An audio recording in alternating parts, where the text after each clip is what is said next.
getting education reform session, right, with GDOs, and that will be in room C on the 3rd floor. So those sessions will be open together.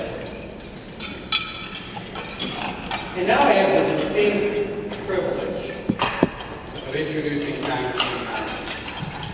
And in a way, it's a welcome back home, because as a child, Congressman Honda lived in Chicago, so he knows our community well. He's back from here. And it's no surprise that Congressman Honda has taken such a strong interest in moving the agenda forward on public education. He's been an educator all his life.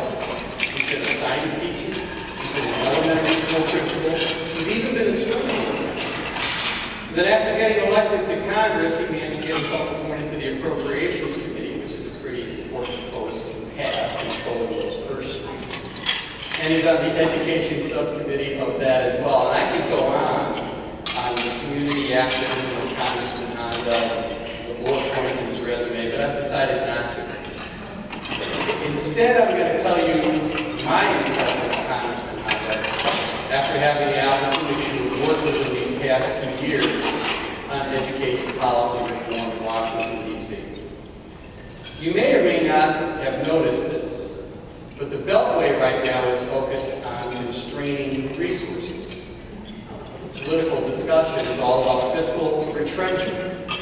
What do we cut? What can't we afford? In the middle of that environment, Congressman Honda came to us as commissioners and challenged us to ignore those fiscal constraints, not be politically correct, and simply focus on the task at hand. What will it take to build an equitable and excellent education system in our nation? He not only gave us that charge once, he gave it every time he met with our commission.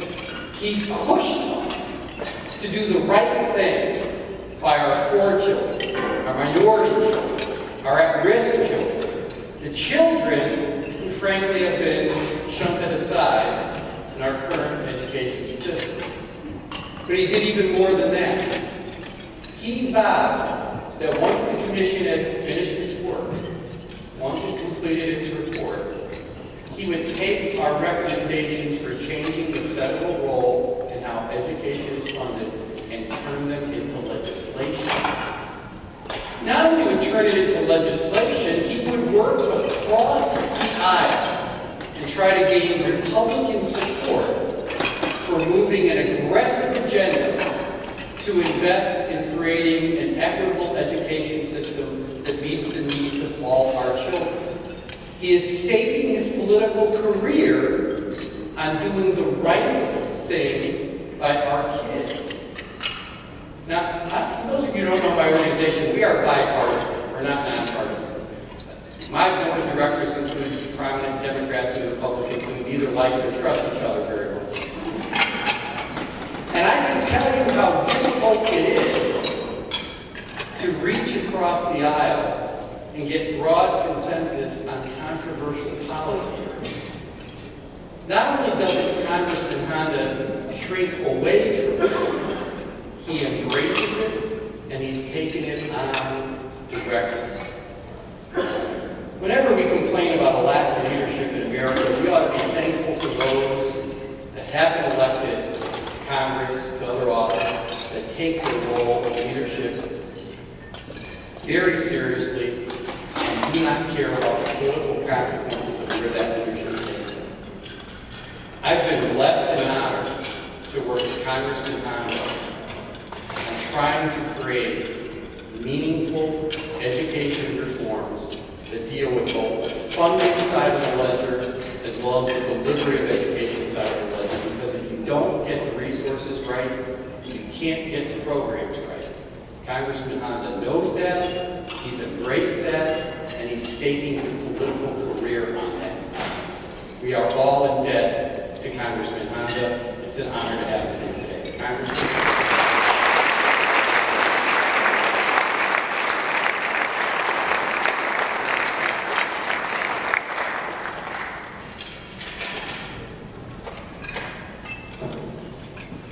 Well, good afternoon. How are you all? I'm nervous. The way he presented this introduction, I'm trying to manage expectations. It's going up and up, I'm trying to keep it down here. Well, my name is Mike Honda. I'm a lifelong teacher, credentials lifelong, and very proud to be a teacher.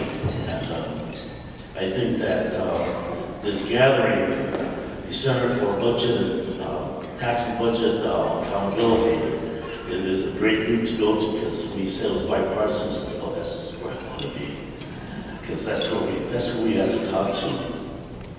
I want to thank the members of the commission. I don't know if you read the membership of the commission, but there's about 27 members who have stakes in education.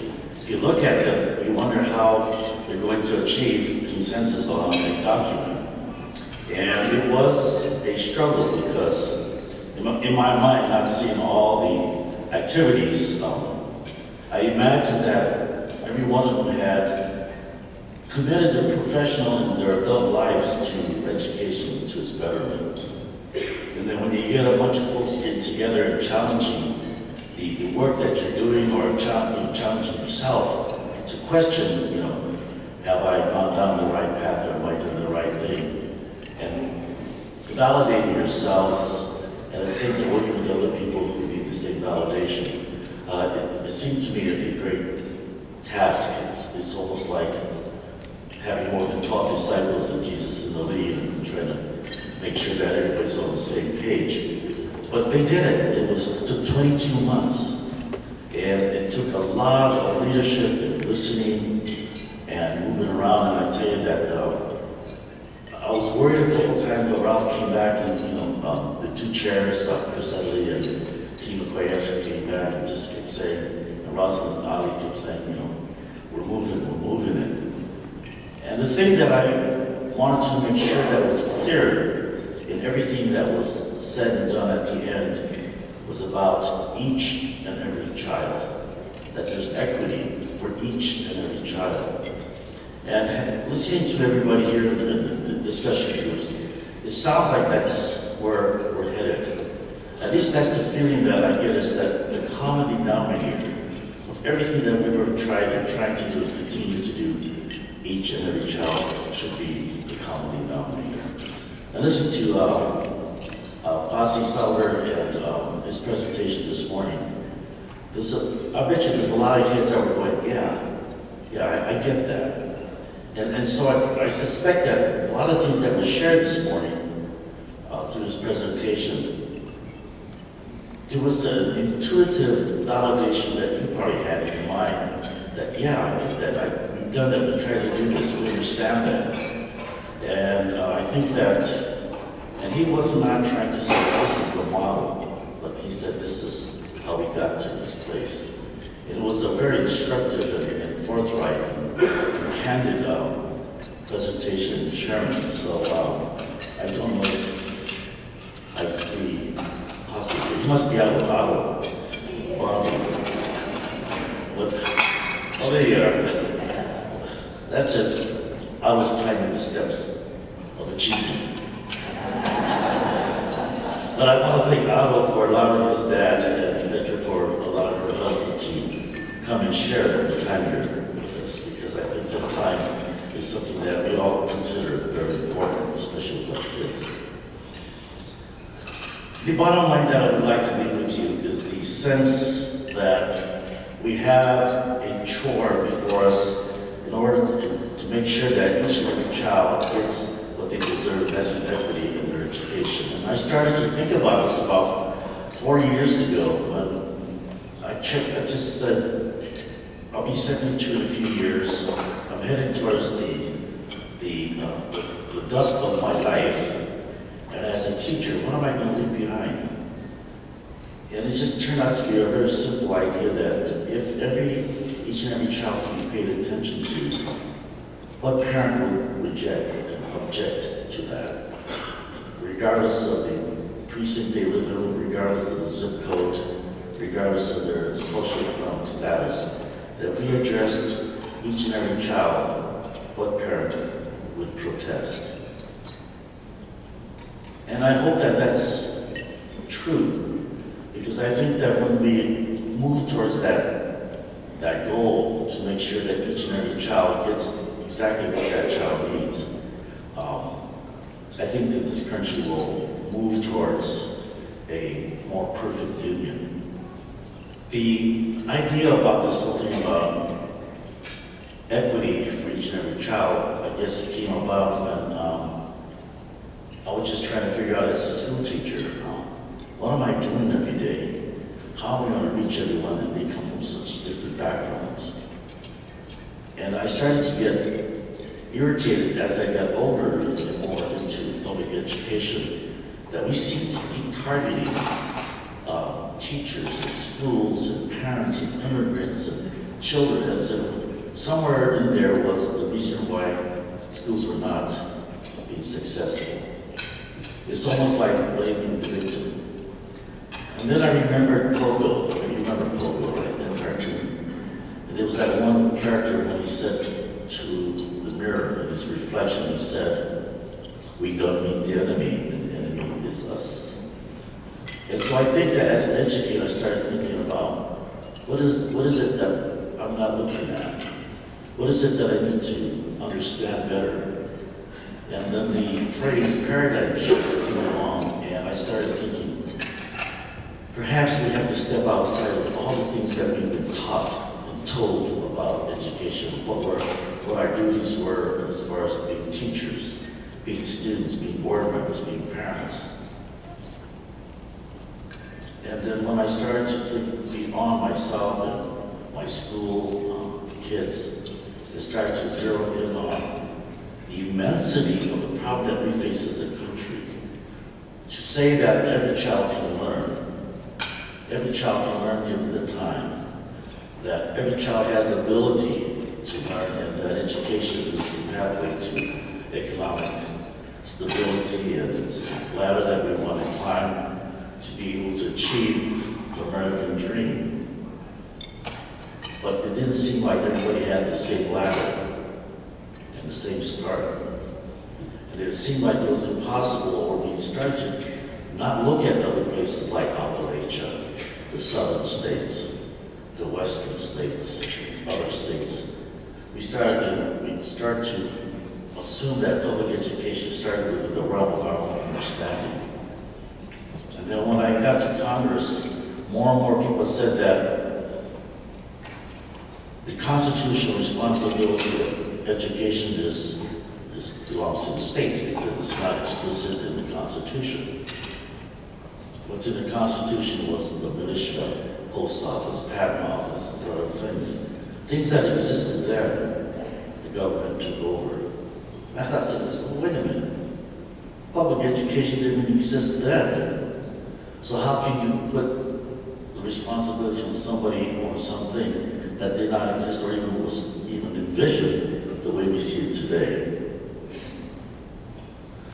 And so I thought, well, if the framers of the Constitution knew that we would be here, where distance becomes flat and shortened, where things can be done in real time, and we can achieve knowledge with such speed and efficiency, and that there are no barriers in terms of distance and time anymore.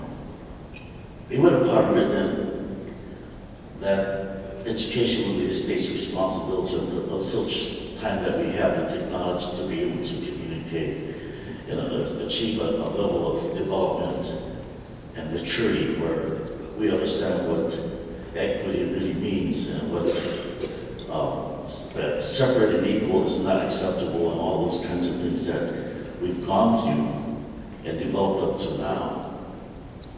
If they knew that, I think they might have written the Constitution differently, and perhaps our struggles might be different. Because still, 50 states struggle to balance their budget.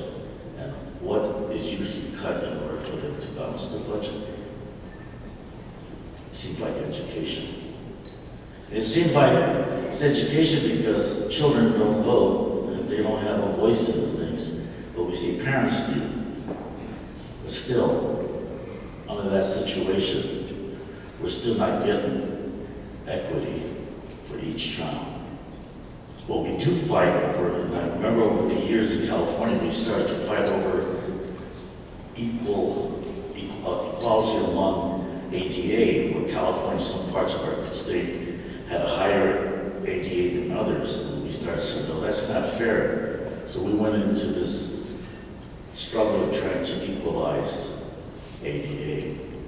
But when you think of ADA in terms of resources and in terms of equity, and knowing that each child is different and has different requirements, then you have to come to the conclusion that ADA is not equity. It's maybe equal, but it's parity.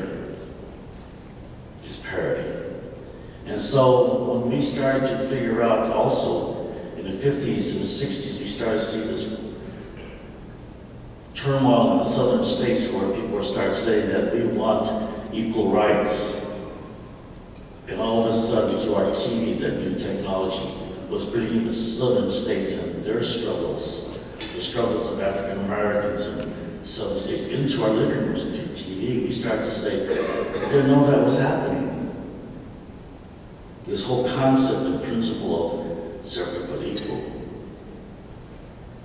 And that's because the states had dominion over that system.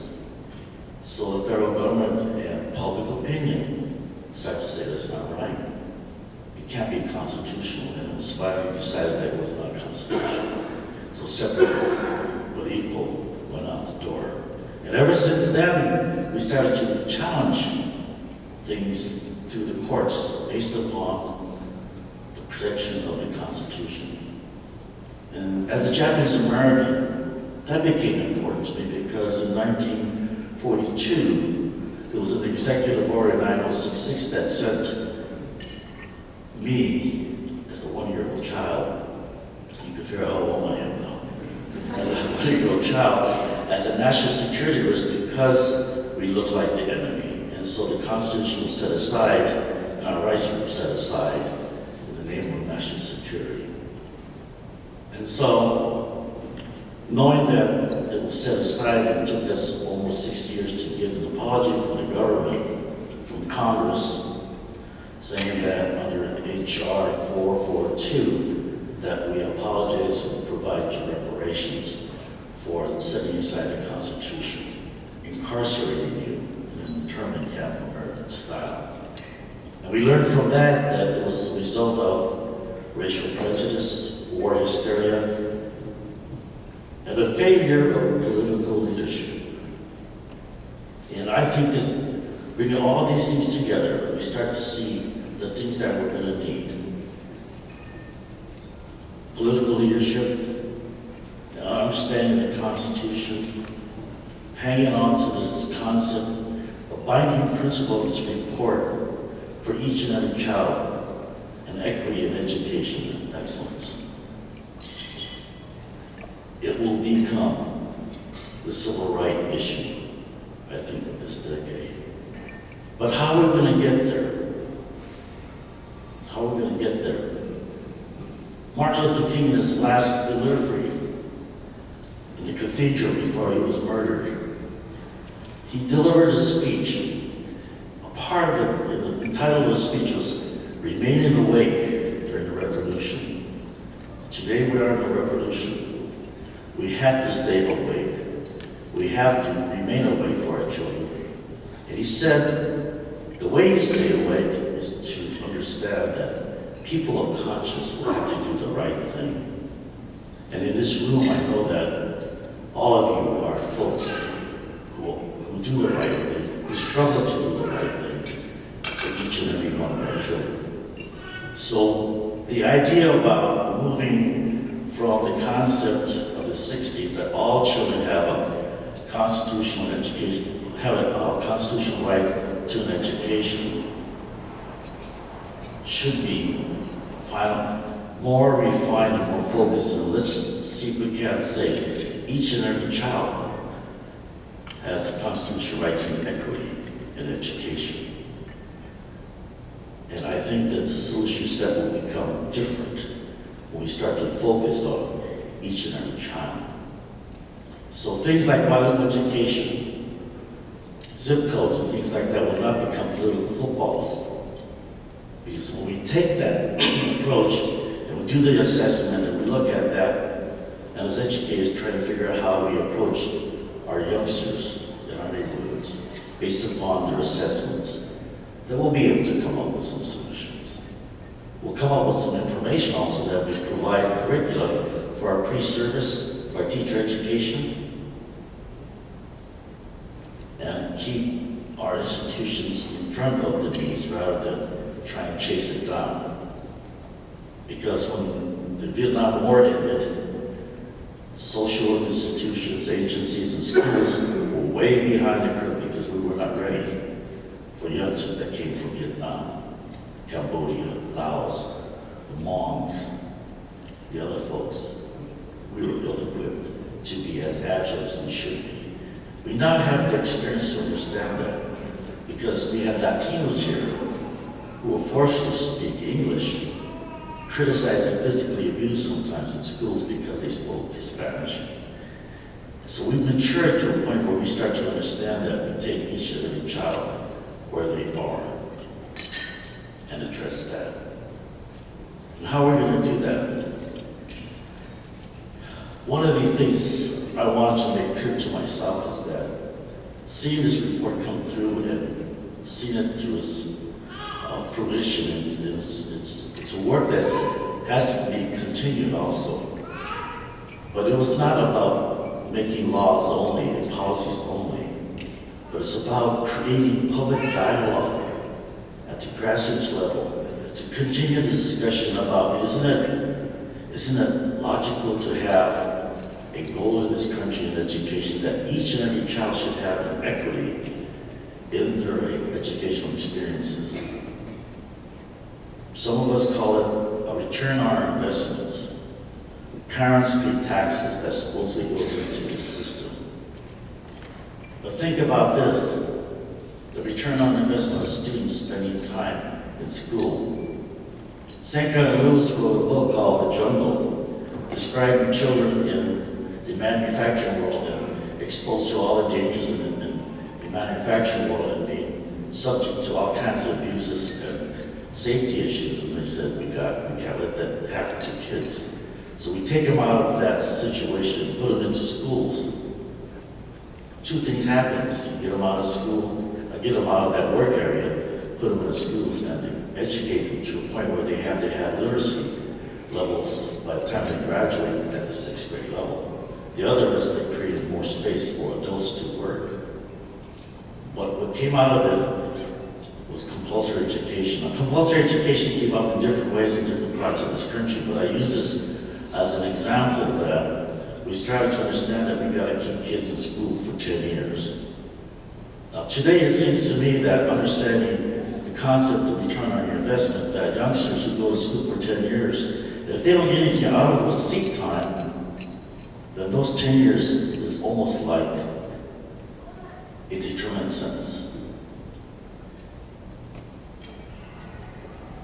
Kids do not get what they're supposed to get 10 years they're in school. They have seat time. It isn't no wonder that our youngsters sometimes vote with their feet. I can't do this. I can't do this time.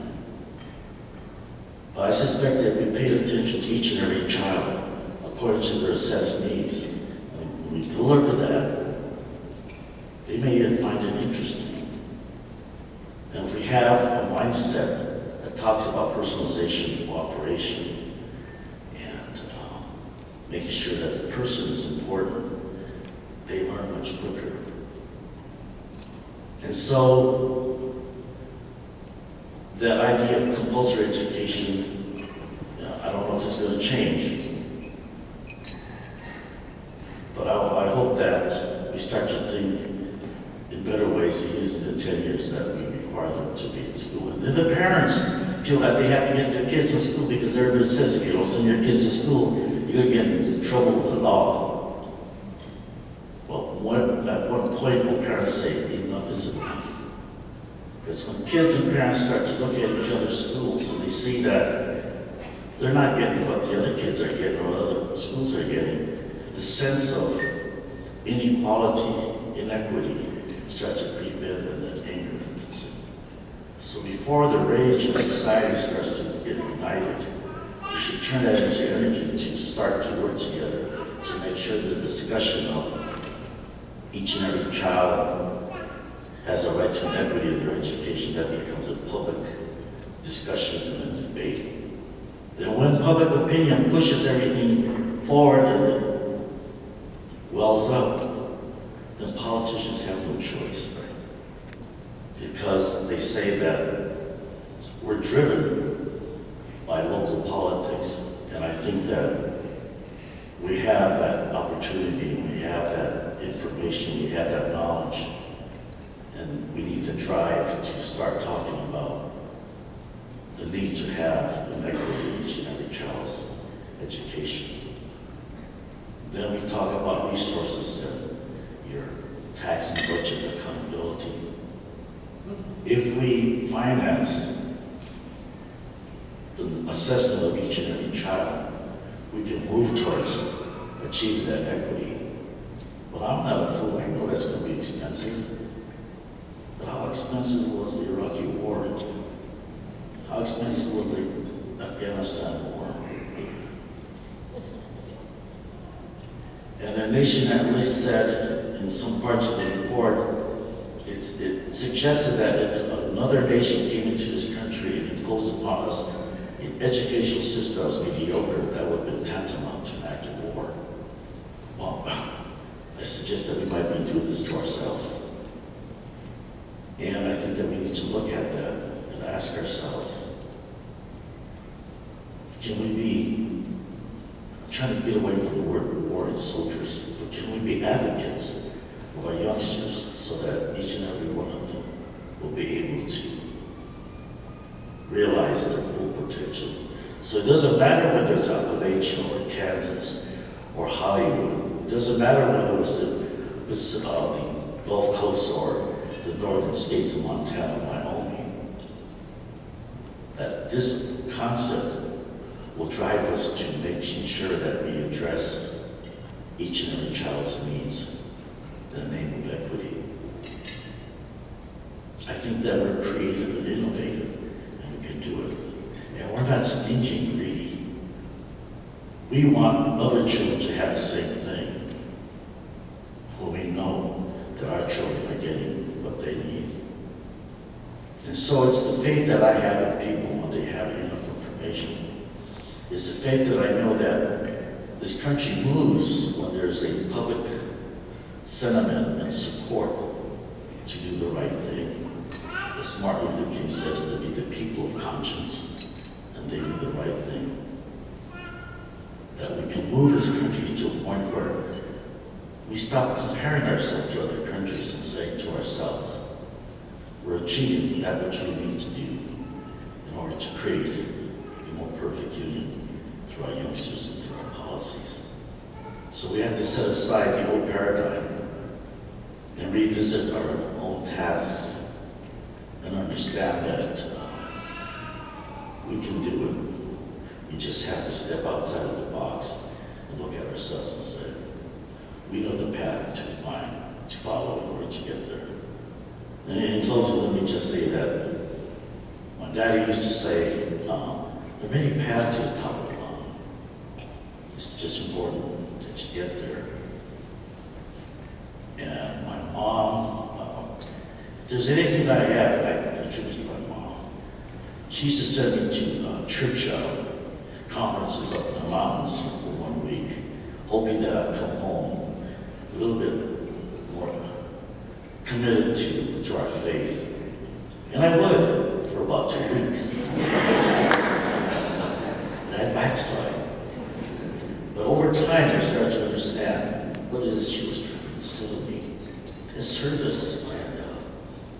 But when I found that she wanted me to be a preacher or a minister, and I found that you have to take the oath of poverty, I decided to become a teacher. See, I need to get it. So with that, for a long journey, this is always the first step. Many of you have taken the first steps. Now it's aligning ourselves and start to march in unison for the idea, the binding principle that we're all equity for each and every child. So any program that we put together, any bills that we put together, if it can't answer the question, how will it achieve equity for each and every child? Will it count in Appalachia? Will it count in the Gulf states? Will it count in the northern states? If you can answer yes, then I think that we're moving in the right direction. And so to you and to this center, it's all of you, the givers of this center, and those of you working on behalf of the youngsters, selflessly, I thank you. I thank you because this kind of work will always achieve that one phrase in the Constitution in order to form a more perfect union. And for that, I thank you.